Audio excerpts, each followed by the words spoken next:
Just about 1 week from the showdown at the Shoe, Notre Dame visiting Ohio State. We got Pat Murphy on the line from Bucknuts 247 Sports. Get on over there to check out Pat and the rest of the staff there at 247 Bucknuts. And, of course, subscribe right here to the Voice of College Football. Pat, how you doing today? I'm good. Excited that we're almost there. As you and I were just touching on before we jumped on here, it's football season. It feels like football season, and thankfully it's back. So I'm excited. I hope everyone else is excited as well. And it's back without a yawner for the first week or two. Typically, that's been Ohio State's MO has been one break-in game, and then the big opponent non-conference is typically week 2, although the Big Ten, of course, had a different idea for 2021 with Minnesota on the road on a Thursday night to start things out. So for a second consecutive year, somebody that could be a challenge and should be a challenge, top 5 team in the nation, despite what a lot of Buckeye fans think about Notre Dame's chances in this game. But when we look at Ohio State, obviously you've been following fall camp throughout August, and the team seems to be back to regular practices, but really kind of locked in on a fall camp there for several weeks.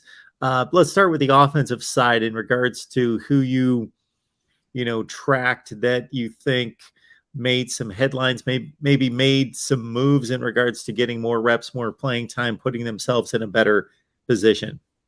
Well, there's obviously the names that everyone knows. Your C.J. Strouds, your Jackson Smith and Jigbas, Travion Henderson, the guys that were stars last year and we expect to be stars going forward.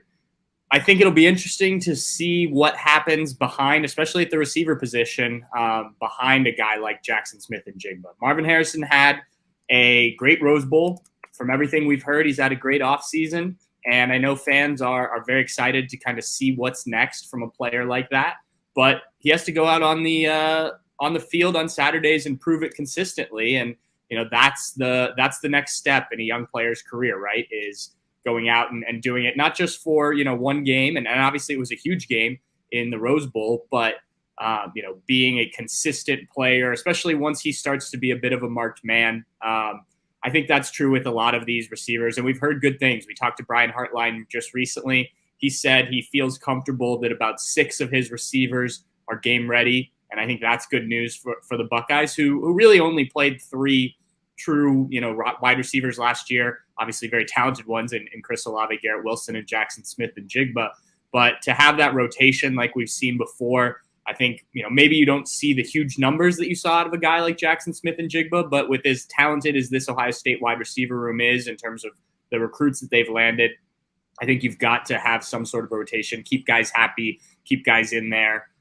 So beyond just the Jackson Smith and Jigba, Marvin Harrison, Julian Fleming, Egmeka Egbuka, even Xavier Johnson, who is a former walk-on who was put on scholarship last year, Jaden Ballard, a young player who was mentioned as well, and then Cameron Babbs, a guy who's been hurt quite a bit throughout his career, still doesn't have a catch despite being a fifth-year senior, but has done a lot of good things, picked up what they called a setback in fall camp, but he said that he should be ready to go at some point this season, and I know a lot of Buckeye fans are hoping to finally get a chance to see him out on the field.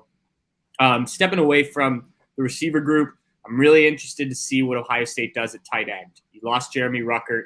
He's been a key part of this offense, even if it's not statistically evident the last couple of years. Made some big catches, but also just the blocking and every little thing he does, the route running, things like that. He's gone. He's off to the NFL. So who's next in that line for tight ends? I think Cade Stover is going to be that guy, but I do think there's going to mix in. They have got a number of guys that they like that can do some different things. We saw some more of Mitch Rossi last year. He's back for his 6th year. You've got G. Scott Jr. and Joe Royer, who are a bit more pass-catching guys.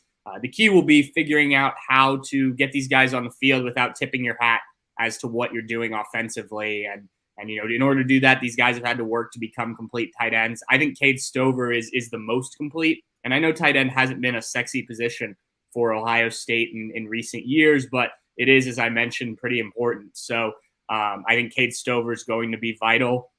And then I'm interested to see how this offensive line looks. Last year, Ohio State had a good offensive line, especially in terms of pass protection. C.J. Stroud wasn't hit often, but the running game, and we've talked about it, Mark, especially in those short yardage, tough yard situations, Buckeyes couldn't get it done, especially when it mattered the most. Oregon, Michigan being the two prime examples. TreVeyon Henderson had a great year number-wise, but wasn't able to pick up a lot of those tough yards. I think some of that had to do with the fact that Ohio State essentially was playing 4 tackles on the offensive line in terms of where guys were recruited to play. And some of it had to do with just not getting the job done. Ryan Day goes out, hires Justin Fry from UCLA, and he's not just going to be an offensive line coach. He's also, I think they've titled it run game coordinator. He was an offensive coordinator at UCLA. So Ryan Day said he really liked kind of the breadth that he brings to the job. It's not just focused specifically on the offensive line. And they want to make sure this run game is improved. And especially in those situations I mentioned, but that takes as much from a running back as it does that offensive line. You've got the returning starters in Luke Whippler at center, DeJuan Jones at right tackle, Paris Johnson's moving to left tackle, and then you add in 2 natural guards in Matthew Jones and Donovan Jackson. And I think that's going to make a more complete, more well-balanced offensive line than they saw last year, which is scary if Ohio State gets that run game going, at the highest capable ability, because obviously they were very good everywhere else last year.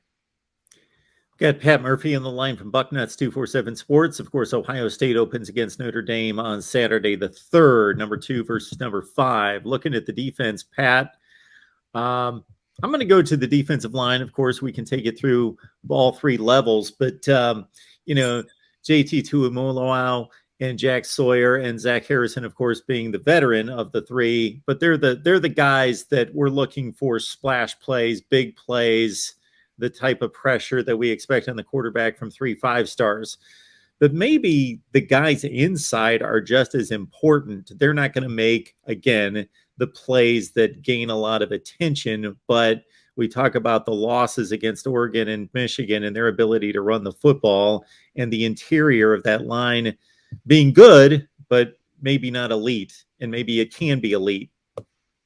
Yeah, it certainly needs to be improved. We'll see about elite level of production from the interior, but the biggest thing for me when it comes to that is you've got a lot of experience coming back in the interior. Teron Vincent, 5th-year player.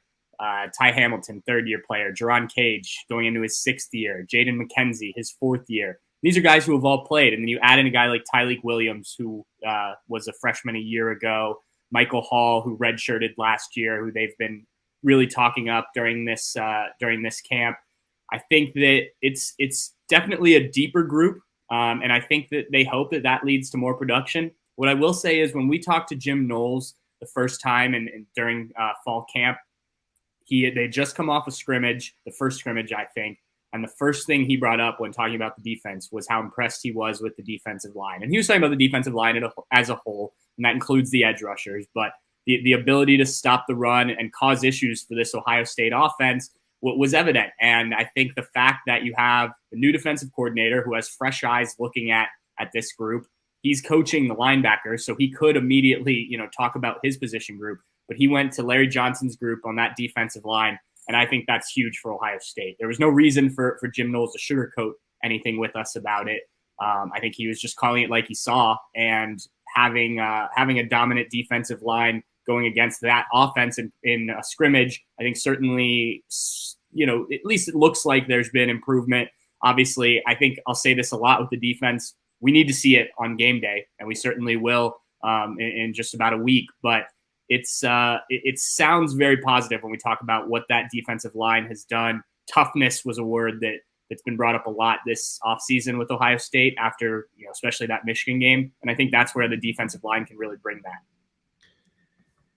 Now, looking at these two, I don't want to put too much on them as freshmen, but they're almost the JTT Sawyer pair for the linebackers for the 22 classes, a couple 5-stars at the top of the lineup with CJ Hicks and Sonny Styles. And then, of course, we've got Steel Chambers. It was very admirable what he did in regards to being able to make a offense to defense switch and become an impact player on the defensive side. And then you got Tommy Eichenberg, who has turned himself into a really productive player and had like 65 tackles last year. But linebacker's been a solid position for this team. They've moved guys off to the NFL, of course, from that 2020 team in particular, but maybe not, again, up to the standard that Ohio State fans would like.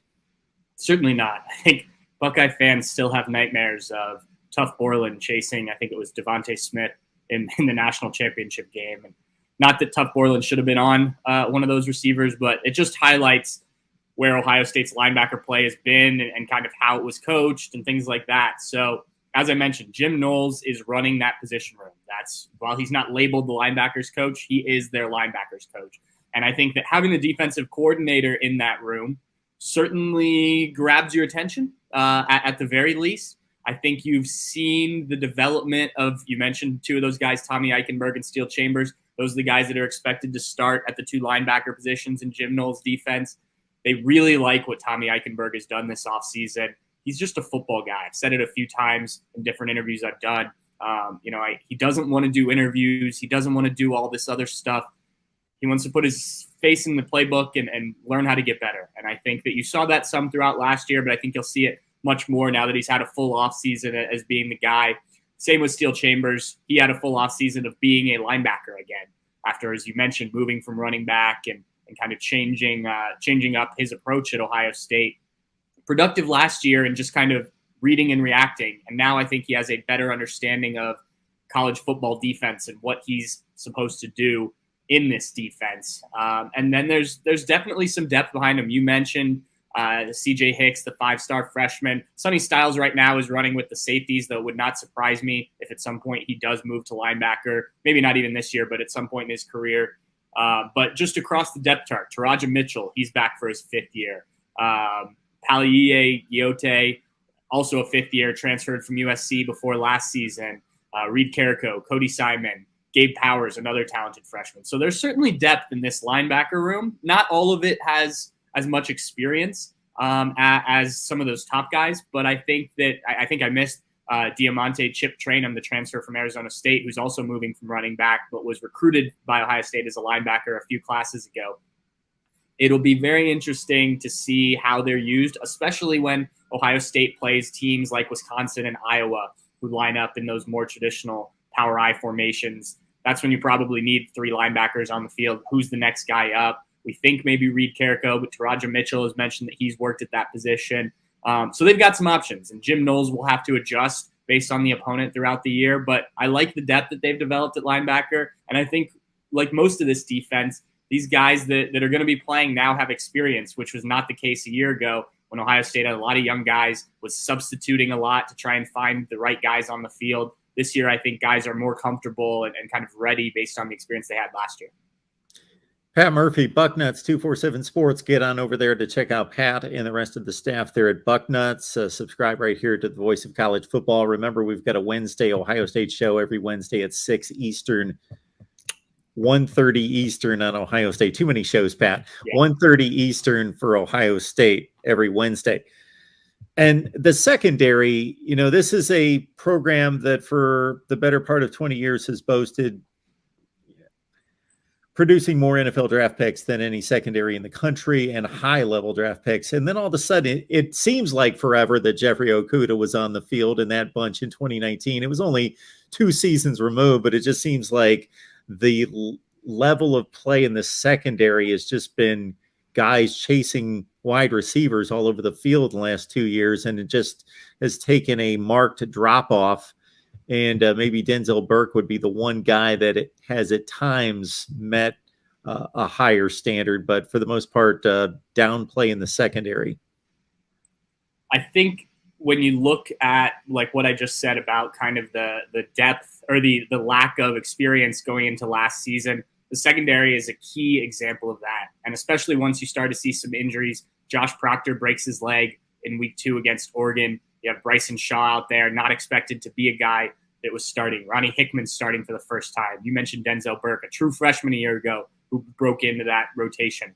Cameron Brown had played before, but he was coming off an Achilles tear, so he hadn't played too much. You just had a lot of inexperience in the secondary, and I think Now a lot of those guys have played, as I said before, with the linebackers, but you're going to start to see that talent emerge because they've been there, they've done it. As Ryan Day said, they've made their mistakes and they've learned from them. A guy like Denzel Burke, when he started against Minnesota last year, I mean, imagine being a guy as a true freshman, not even the highest recruited cornerback in Ohio State's class. You're asked to go out there and be the number one corner in a Big Ten game. That's your first game. That's your first experience of college football. So now he's done it. And the rest of these guys beyond him, Jordan Hancock, who was also a freshman last year, J.K. Johnson. Hancock's been a little banged up in fall camp, but he should be okay for the season. You've got some depth. Jair Brown's a freshman who lost his black stripe, which in the Buckeye world means you've impressed in practice. And so they've got some depth and safety, I think, too. Jim Knowles wants a safety-driven defense. That's what he's called it this whole offseason. And Josh Proctor's back. He's healthy. Ronnie Hickman is into a second year of being a starter and a key contributor for this team. They added Tanner McAllister from Oklahoma State, who knows Jim Knowles' defense inside and out, having played in it the last few years. And then depth-wise, you've got guys like Cameron Martinez, a freak athlete who can play a number of different positions. Lathan Ransom, who's back from an injury as well. Guys like that can step in and play these positions. And I think Court Williams is another one. I think they'll use some rotation. Jim Knowles hasn't been much in the way of rotating with his defenses in the secondary, but he's also not had the talent that he has at Ohio State. And I think if guys prove that they're capable of going out there and filling a role, then they certainly will be. So I think, the main takeaway I think from this defensive conversation is that these guys are more ready than they were a year ago, and positions are pretty much solidified. Last year at this time, we were talking about, who's going to start here, who's going to start there. We didn't really have a ton of answers. And this year I feel like there weren't a ton of competitions, especially on the defensive side of the ball, because a lot of those guys were back and a year more experience now. Pat, anytime a team throws the ball as much as Ohio State does and produces the kind of yardage through the air, they're going to get the reputation. And for some reason, it kind of transcends and makes its way to the defensive side. They're going to get a reputation as a finesse team. And then on top of that, they get pushed around against Michigan and Oregon last year. So I find it very interesting that they are not just playing a quality opponent in week one. They could have been playing another quality opponent that wasn't known for physical toughness, but they're playing a team that's known to have one of the best offensive and defensive lines in the country. So what was Ohio State's sore spot that probably kept them from competing seriously for a national championship is going to be the first thing that's tested, is their toughness in the trenches in week one. If you asked anyone at Ohio State, I think they would tell you they wouldn't want it any other way. After hearing all offseason about not being tough enough against Michigan and the term soft thrown around and finesse, like you said, I think they want to get out there and show it from the beginning that this is a different team this year. And, if you were playing Notre Dame week 3 and you're starting with Arkansas State and Toledo, who are their next two non-conference opponents, you could look good in those first two games and still probably not know if this team has really developed that toughness. And I think, as you mentioned, you're going against a Notre Dame team who's known for that. I think it's probably the best way Ohio State can start a season, assuming that these problems have been fixed, right? I mean, if they go out and they haven't been, you're going to know it real quick too, and things could take a big turn if Notre Dame is able to dominate in the trenches like Michigan, like Oregon was a year ago. I don't get that sense. I really do think that this offseason, because of what happened, has been a turning point for this group, and in that aspect at least. I think that Jim Knowles brings a lot of different things. I think his ability is, as a defensive coordinator, his experience as a defensive coordinator is going to be huge. But toughness is something you kind of have to have or you're not. You can develop it to some degree, but guys have to be willing to do the tough, the dirty plays. Not dirty as in illegal, but the plays that don't show up on the stat sheet all the time in order to be successful in games like that. And like you said, it's going to be a good test to start things out week 1 with Notre Dame. Pat, what you predict, what I predict, what everybody else predict isn't going to matter once they kick off, of course, on Saturday night. But I don't know if this is the feedback that you're getting from the various, interactions that you have with fans, but it seems like every Ohio State fan I come across has a 50-something next to Ohio State and a 20-something next to it. Like, I never come across anybody on the Ohio State side, and really even neutral college football fans, that think that this is going to be a game. I don't really get it myself, but most people, again, whether neutral or Ohio State fans, of course, just are not regarding this as a close game. It is interesting, and I think this, opening lines came out a week or so ago, and Ohio State was something like a 15-point favorite. And if I'm Notre Dame, if I'm Marcus Freeman, that's going up in the locker room. I'm going to use that underdog mentality going into Ohio Stadium. No one thinks we can win. Whoever he can get quotes from to put around the facility, I would do it, just because. I think that will certainly motivate. If there's any needed extra motivation for Notre Dame, I think that certainly could play a part in something you could use. Look, I think the idea, and it was the same when we talked about Oregon last year, was that, how do you stop this Ohio State offense? And for the most part, last year they weren't stopped. But in those games against Michigan and Ohio State, or Michigan and Oregon, 28 and 27 points was what that offense put up. And that's nothing, in a game like that, there's nothing wrong with that. But when you had a defense like Ohio State did, it kind of flipped on its head a little bit. So this year, I think people are still viewing Ohio State's offense at that same level, though Ryan Day was quick to point out during fall camp that this offense hasn't done anything in its current iteration. But I think people expect it to. I think Ryan Day expects it to. And then you expect an improvement in the defense, and I think that's where you're getting some of these scores. I'm a bit more on your side. I think this will be a closer game than a lot of people are projecting. I haven't done any sort of scoreline yet, but I do think that this is going to be a battle. I just don't expect Ohio State to walk away with this game. Now, maybe the final score ends up being a little bit more than the game actually played out. We see that happen a lot of times, but I do think this is going to be a good game. Maybe Notre Dame is not actually the number 5 team in the country if you broke down talent and returning experience and things like that. But I certainly think they're top 10, and I certainly think they'll have something to prove at Ohio Stadium.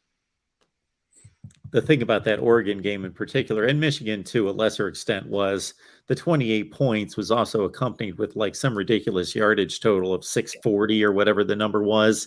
And that just tells me that Oregon at least made them earn their drives down the field. They took time, they didn't get burned, and they made them drive the ball down the field. And then number 2, obviously, the Oregon offense was on the field most of the day and kept C.J. Stroud and the receivers on the sideline, and that's part of the recipe as well. And I'm sure Notre Dame has taken note of that. All right, Pat, appreciate you being here. Again, Pat Murphy, Bucknuts 247 Sports. And again, Pat, hope to have you back next week to break down the Notre Dame game a little bit further. Absolutely. Looking forward to it.